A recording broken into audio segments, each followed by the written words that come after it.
오늘도 주님이 마련해 주신 이 자리, 이 예배의 자리 나오신 모든 분을 주님의 이름으로 환영하고 축복합니다. 오늘은 우리 주변에 있는 계신 분들과 정말로 사랑합니다. 미치도록 사랑합니다. 사랑하는 눈빛을 담고 해야 됩니다. 네, 같이 인사 나누실까요? 아니, 여러분 뒤에 사랑합니다만 하시네요. 미치도록 사랑합니다. 왜 이걸 왜 안 하세요? 이주원 집사님, 미치도록 사랑합니다. 네, 정말로 사랑합니다. 네, 감사합니다. 저도 미치도록 여러분을 사랑합니다. 우리가 드리는 이 예배의 하늘문을 활짝 여시고 하나님이 주시는 그 충만한 예배가 되기를 주님의 이름으로 축원드립니다. 성도 여러분, 미국의 텍사스 크리스천 대학교의 브라이트 신학대학원의 교수이신 강남순 교수님, 이런 책을 쓰셨습니다. 모든 존재는 행복할 권리가 있다라는 책.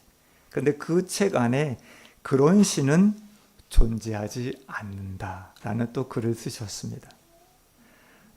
예를 들면 이런 거지요.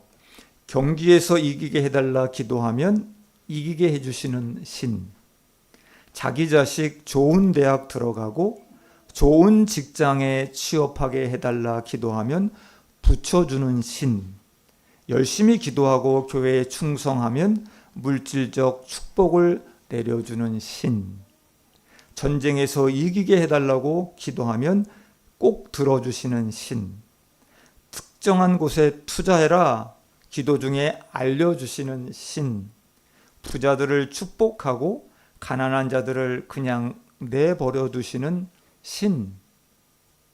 강 교수님은 하나님을 왜곡하는 사람들이 많기 때문에 그런 신은 존재하지 않는다.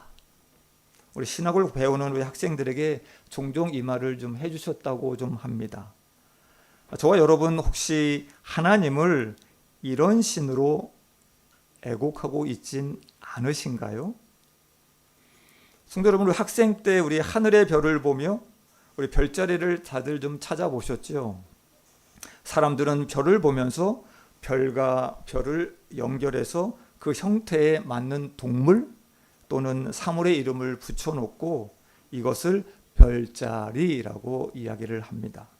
별자리는 완전히 거리가 다른 별들을 하나의 도형으로 포섭합니다. 그리고 3차원, 4차원으로 흩어져 있는 그 많은 존재하는 별들을 평면으로 파악합니다. 그리고 점과 선으로 이어 하나의 모양으로 인식합니다. 우리는 별을 별자리로 환원하듯이 단지 하나님을 주고받음의 틀에서 기능하는 교환 경제의 신 정도로 혹 왜곡하고 있는지도 모릅니다. 그러나 우리 하나님은 그런 신이 아니십니다. 여러분들은 어떤 기도를 하고 계십니까? 오늘 본문에서 보면 솔로몬은 그 웅장한 성전을 다 완성해 놓습니다. 그리고 봉헌합니다. 그리고 기도를 드립니다. 그 솔로몬의 기도에서 가장 반복해서 나오는 문장이 하나가 있습니다. 그것은 우리가 간구하거든 주는 계신 곳 하늘에서 들으시사라는 문장입니다. 오늘 저는 솔로몬이 이 드린 기도 속에서 하늘에 닿는 기도라는 주제로 같이 은혜를 나누어 보려고 합니다. 첫 번째입니다. 하늘에 닿는 기도. 하늘에 닿는 기도는 무릎을 꿇고 손을 들고 하는 기도입니다. 솔로몬은 성전을 다 짓습니다. 그리고 지성소에 정성스럽게 언약궤를 모십니다. 그리고 성전을 하나님께 봉헌하며 온 백성 앞에서 무릎을 꿇습니다. 그리고 손을 듭니다. 그리고 하나님께 기도합니다. 우리 13절 말씀을 봉독합니다. 13절 말씀 시작. 솔로몬이 일찍이 노스로 대를 만들었으니 길이가 5규빗이요 너비가 5규빗이요 높이가 3규빗이라 때 가운데에서 등이 그가 그 위에 서서 이스라엘의 모든 회중 앞에서 무릎을 꿇고 하늘을 향하여 손을 펴고, 개역 개정에는 손을 펴고라고 되어 있지만 어린이 성경이나 쉬운 성경에는 이렇게 표현되어 있습니다. 하늘을 향해 팔을 치켜 들었다라고 표현되어 있습니다. 13절 말씀 속에 우리는 솔로몬이 기도할 때 우리 두 가지 자세를 우리는 볼 수 있습니다. 첫째, 솔로몬은 무릎을 꿇고 기도합니다. 솔로몬은 지금 가로 세로 약 2.5m, 높이가 약 1.5m 되는 노수로 만든 단에 섭니다. 그리고 모든 백성 앞에서 무릎을 꿇습니다. 무릎을 꿇는다는 것, 성도 여러분, 어떤 의미가 담겨져 있을까요? 무릎을 꿇는다는 것은 그 속에 간절함이 담겨져 있습니다. 예전에 의사가 없을 때 바닥에 앉아 예배 드리다가 어느 기도 시간이 되면 무릎을 자동적으로 꿇었습니다. 그리고 손을 모았습니다. 저는 처음 일본에 파송되어 후쿠오카 신생 그리스도 교회에서 협력 선교사로 있었습니다. 그 교회는 매일 새벽 5시 새벽 기도회가 있었습니다. 기도할 때는 꼭 모든 사람들이 무릎을 꿇습니다. 그리고 2시간 이상 기도를 합니다. 간절한 기도의 자세, 하늘에 상달되는 기도를 위해서는 꼭 무릎을 꿇어야만 한다라고 하는 이 믿음이 있었던 것입니다. 무릎을 꿇는다, 이것은 간절함 이외에도 용서를 비는 겸손함의 의미가 담겨져 있습니다. 솔로몬은 이스라엘의 왕이었습니다. 한 나라의 지존인 왕이 무릎을 꿇습니다. 눈물 날 정도로 겸손한 모습입니다. 그 위대한 다윗을 이어 왕이 된 그 솔로몬, 그는 두렵고 떨리는 마음으로 기도의 자리에서부터 시작합니다. 내가 왕이야! 나는 왕이야! 하며 군림하는 자세가 아니라 무릎을 꿇고 기도하는 자리에서 솔로몬은 시작합니다. 무릎을 꿇는 것, 그 겸손의 자리입니다. 사람들은 대체로 누구의 앞에서 무릎을 꿇습니까? 성도 여러분, 강자 앞에서, 절대자 앞에서, 그리고 주인 앞에서 우리는 무릎을 꿇습니다. 그런데 한나라 왕이 저를 용서해 주시옵소서, 저를 용서해 주시옵소서, 저를 도와주시옵소서라는 그 자세로 하나님께 무릎을 꿇고 있는 것입니다. 이런 솔로몬의 모습이 성도 여러분 상상이 됩니까? 솔로몬은 왕이었습니다. 그런데 하나님이 자신의 절대 주권자이심을, 그 앞에 나는 단지 죄인일 뿐임을, 부족하고 부족한 것을, 그래서 솔로몬은 도와주시옵소서라고 무릎을 꿇고 하나님께 선포하고 있는 것입니다. 하나님 앞에 무릎을 꿇는 간절한 기도, 무릎을 꿇는 그 회개의 기도, 그 겸비한 기도, 하늘에 닿아 땡, 하늘의 종을 울릴 수 있는 것입니다. 둘째, 솔로몬은 손을 펴고 기도합니다. 손을 치켜들고 기도합니다. 사람들은 이제 졌어, 이제 모든 것을 포기해야만 돼, 항복할 때 손을 듭니다. 솔로몬은 저는 이제 아무것도 못합니다. 저는 이제 아무것도 못합니다. 주님 뜻대로 해주시기를 원합니다. 손을 드는 것, 나 자신을 내려놓는 것입니다. 이제 그분께 나의 모든 것을 맡긴다라고 하는 믿음의 선포입니다. 하나님, 저는 못합니다.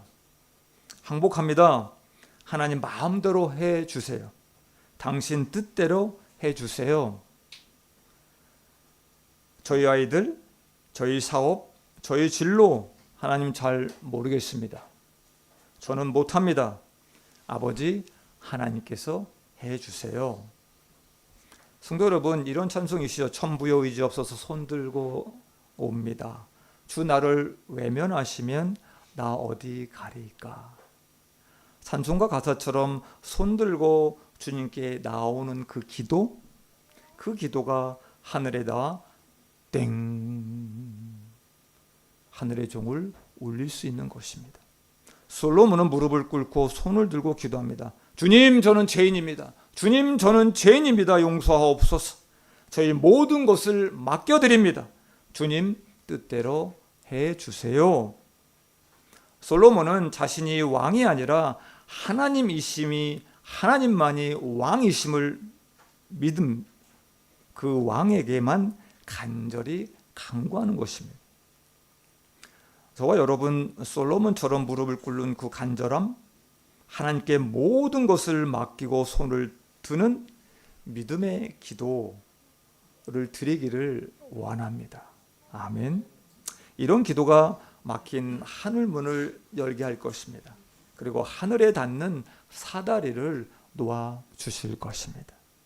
두 번째입니다. 하늘에 닿는 기도는 성전을 향한 기도입니다. 다윗 때부터 그렇게 짓고 싶어 했던 성전, 그 성전을 드디어 완공합니다. 이 간격이 얼마나 솔로몬은 컸겠습니까? 그런데 솔로몬이 하나님께 올린 기도를 보면 놀라운 점이 하나 있습니다. 18절 말씀입니다. 18절 말씀 다 함께 봉독합니다. 시작. 하나님이 참으로 사람과 함께 땅에 계시리이까 보소서 하늘과 하늘들의 하늘이라도 주를 용납하지 못하겠거든 하물며 내가 건축한 이 성전이오리까. 아멘. 솔로몬은 이 성전을 봉헌하면서 이곳이 하나님을 모실 수 있는 공간이 아닙니다 라고 말을 합니다. 솔로몬은 하늘과 하늘들의 하늘이라도 하나님을 이곳에 담을 수가 없습니다 라고 얘기하는 것입니다. 하나님은 너무나 크신 분이시기 때문에 사람이 만든 그 건물 따위가 하나님을 담을 수가 없다라고 이야기를 하는 것입니다. 그럼 성전의 의미는 대체 무엇일까요? 하나님도 계시지 않는 그 성전을 왜 지었을까요? 6절에서 이런 말씀이 있습니다. 예루살렘을 택하여 내 이름을 거기 두고, 20절에서도 내 이름을 거기에 두리라 하신 곳 이 성전이라는 말씀이 있습니다. 성전은 하나님이 그의 이름을 두신 곳입니다. 아멘. 솔로몬은 성전은 하나님이 그의 이름을 두신 곳이라는 그 이해를 바탕으로 해서 기도를 드리는 것입니다. 하나님이 이름을 두신 그 성전에서 그는 26절부터 40절까지 이렇게 기도합니다. 26절부터 우리 40절 말씀 요약해 보았습니다. 다 함께 우리 같이 한번 읽어볼까요? 26절, 27절 계속해서 같이 넘어갑니다. 26절, 27절 같이 읽습니다. 시작. 하늘이 닫히고 비가 내리지 않을 때 이곳을 향하여 용서를 구하며 죄에서 떠나거든 주께서는 하늘에서 들으사. 우리 29절, 30절 시작. 재앙과 고통을 깨닫고 이 성전을 향하여 손을 펴고 무슨 기도나 무슨 간구를 하거든 주는 계신 곳 하늘에서 들으시며 사유하시되. 우리 32절 33절 시작. 이방인들이 이 성전을 향하여 기도하거든 주는 계신 곳 하늘에서 들으시고. 34절 우리 35절 적국과 싸우고자 나갈 때 성전에 있는 쪽을 향하여 주께 기도하거든 주는 하늘에서 그들의 기도와 간구를 들으시고. 우리 38절 40절 말씀 시작. 적국에 잡혀가서 용서를 구하며 주의 이름을 위하여 성전 있는 쪽을 향하여 기도하거든 나의 하나님이여 이제 이곳에서 하는 기도에 눈을 드시고 귀를 기울이소서. 아멘. 아멘. 솔로몬은 성전을 향하여 기도하거든 주는 계신 곳 하늘에서 들으시고 꼭 응답해 주시기를 원합니다 라고 기도하는 것입니다. 성전을 향한 기도, 성전에 간 것도 아닙니다. 그저 방향을 성전을 향하고 기도했을 뿐인데 하나님이 하늘에서 들어주신다는 것입니다. 아멘. 성전은 우리 신앙생활에서 가장 중요한 장소입니다. 그러나 성전이라는 건물 자체에 지나치게 많은 의미를 부여하는 것에 대해 솔로몬은 시작부터 경계를 하고 있습니다. 성전은 예배를 위하여 지은 곳입니다. 그리고 기도하는 곳입니다. 그러나 건물은 중요하지 않다라고 하는 것입니다. 솔로몬의 하나님, 저와 여러분의 하나님, 그 하나님은 어떤 하나님이십니까? 눈에 보이는 곳에 있어야만 볼 수 있고 눈에 보이는 곳에 있어야만 들을 수 있는 어설픈 신이 아닙니다. 우리가 어디에 있든지 우리의 마음이 성전을 향하고 있다면 우리의 기도를 들으시는 분이라는 것입니다. 아멘. 그것이 솔로몬이 백성 앞에서 우리가 기도할 그 하나님을 향해 고백하고 있는 것입니다. 여기서 성전을 향한다, 그것은 몸의 방향이 아니라 마음의 방향입니다. 하나님께 온전하게 향하고 있는가? 그것을 하나님은 보시고 있는 것입니다. 성전을 향한 기도, 방향입니다.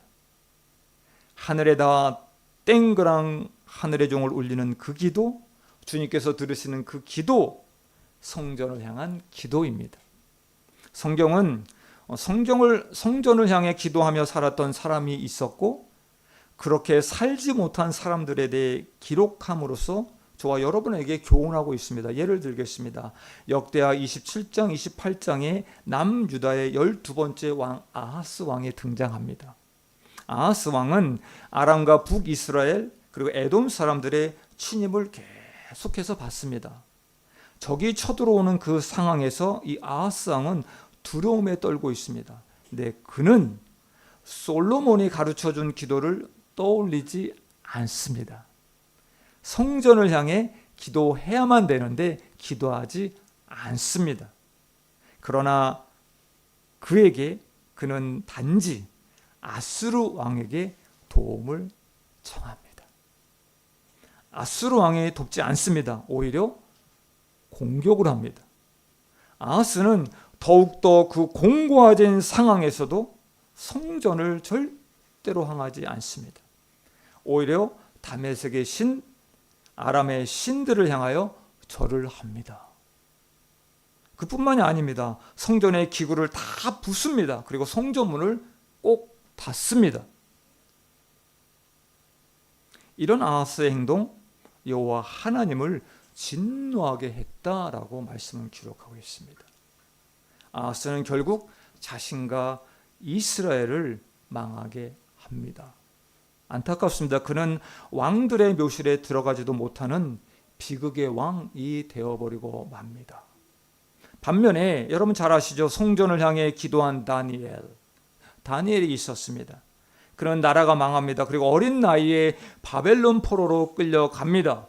그는 그곳에서 매일 아침, 점심, 저녁 하루에 3번씩 예루살렘 성전을 향해 창을 활짝 엽니다. 그리고 기도를 드립니다. 무너진 성전, 무너진 성벽을 향해서 기도하는 것이 아닌 무슨 의미가 있냐라고 비웃고 조롱하는 사람들도 아마 있었을 것입니다. 그러나 다니엘에게 있어 성전은 물리적인 건물이 아니었습니다. 다니엘에게 그 성전은 살아계신 하나님이 계시는 마음의 좌표였습니다. 다니엘이 향하고 있는 성전, 더 이상 하나님의 임재도 없는 폐허가 된 곳입니다. 그런데 다니엘에게는 그것이 전혀 중요하지 않았습니다. 성전 너머에 계신 살아계신 하나님, 그 하나님만이 나의 하나님이시고 그 하나님만을 다니엘은 바라보고 있는 것입니다. 하나님을 온전히 바라보고 있다면 어디에 있든지 그 기도를 주는 계신 곳 하늘에서 들으시고 응답하신다라고 하는 것입니다. 아멘. 성도 여러분, 살다 보면 어느 날 갑자기 질병이 찾아올 때가 있습니다. 살다 보면 어느 날 갑자기 사고가 나서 사랑하는 사람을 잃을 수도 있습니다. 살다 보면 어느 날 갑자기 가진 재물을 다 잃어버리고 오고 갈 때가 있을 때도 있습니다. 날마다 가족끼리 전쟁처럼 다투며 살 때도 있습니다. 너무나 사랑했던 아이가 이제 말을 듣지 않습니다. 부모로서 어떻게 해야 될지 눈물만 나옵니다. 그냥 무기력해질 때도 있습니다. 사람들 때문에 우울증에 빠질 때도 있습니다. 사랑하는 성도 여러분, 이런 인생의 위기 상황에서 여러분은 어디로 향하시겠습니까? 사람들에게로, 돈으로, 세상의 방법으로 급한데 어때? 그냥 편법을 알아보시겠습니까? 아니면 내가 할 수 있어, 난 다 할 수 있어, 알량한 내 지식 그리고 그 경험을 바라보시겠습니까? 하나님은 이런 우리에게 NO! 라고 선포하실 것입니다. 엉뚱한 방향으로 향하지 말고 제발 성전을 향해 눈을 올려드리길 부탁드립니다. 마음의 좌표를 바로 잡으시길 바랍니다. 성전을 향해 살아계신 하나님을 바라보시길 부탁드립니다. 성전을 향할 때, 하나님을 바라보며 기도할 때 하나님은 계신 곳 하늘에서 응답하실 것입니다. 성전을 향할 때 우리는 땡그랑 하늘의 종을 울릴 수 있습니다. 우리 강남중앙 침례교회 우리 이수복 사모님, 미국에서 목회를 시작하실 때 성전이 없을 때 집에서 기도하셨는데 집에 있는 옷장 안에 들어가셔서 기도하셨다고 합니다. 기도 소리가 이웃에게 방해가 될까봐 그냥 숨이 막힐 것 같은 그 옥장 안에 들어가서 기도하셨는데, 사모님은 그곳에서 수없이 많은 하나님의 음성을 들으셨고 하나님께로부터 응답을 받으셨다라고 간증하셨습니다. 성도 여러분, 방향을 바꾸십시오. 사람에게서 성전으로, 돈에서 하나님께로 좌표를, 방향을 전환하십시오. 아하스처럼 계속 가지 마시고 방향을 돌이키십시오. 다니엘처럼 그 절망의 상황 속에서 성전을 향해 창문을 활짝 열고 기도하십시오. 실례의 말씀 좀 드립니다. 우리 승민이가 이번 여름방학에 우리 가족과 함께 좀 이탈리아 여행을 갔다 왔습니다. 그렇게 들었습니다. 다니면서 얼마나 아름다운 성전을 많이 보았을까요? 솔로몬은 다윗 때부터 그렇게 원하고 원했던 성전을 7년 6개월 만에 완공합니다. 솔로몬은 그 웅장한 성전 봉헌식에서 건물, 그 성전이 중요하지 않다. 어디에서든 언제든지 하나님의 이름을 둔 곳, 그곳을 향하라고 말씀하고 있습니다. 위대한 기도입니다. 사랑하는 성도 여러분, 솔로몬은 아무리 웅장해도 인간이 만든 그 건축물로는 하나님을 절대 담을 수 없다라고 말씀합니다. 성전은 하나님을 가두는 집이 아닙니다. 하나님께서 그의 이름을 두시기로 약속한 특별한 장소입니다. 그리고 하나님의 임재의 상징입니다. 감히 어디에도 담을 수 없는 그 위대하신 하나님, 우리는 하나님의 이름을 두신 그 성전을 향해 기도해야만 합니다. 사도 바울은 고린도전서 6장 19절 여러분 잘 아시죠? 우리 몸이 하나님께로 받은 성령의 전이라고 말씀합니다. 내 안에 하나님이 계십니다. 아멘. 거기가 성전입니다. 아멘. 성전을 향한 기도, 하나님의 이름을 부르시는 그곳입니다.